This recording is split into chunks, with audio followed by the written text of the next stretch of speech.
देखिए श्रीमद् भागवत कथामृत एवं भविष्य मालिका कलयुग अंत एवं सतयुग आगमन का दूसरा महासत्संग परम पूज्य पंडित श्री काशीनाथ मिश्र जी के सानिध्य में आयोजित कलयुग से संगम, संगम से अनंत युग, अनंत युग से संपूर्ण सतयुग एवं 600 वर्ष पूर्व लिखित गुप्त ग्रंथ भविष्य मालिका का चतुर्युग, सतयुग, त्रेता, द्वापर, कलयुग गणना में क्या महत्व है, इस पर विचार 18 अप्रैल से 24 अप्रैल 2023 सायं 5 बजे से 8 बजे तक।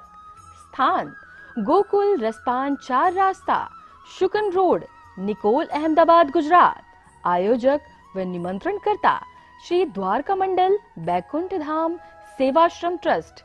कथा का सीधा प्रसारण सिर्फ सर्वधर्म संगम चैनल पर।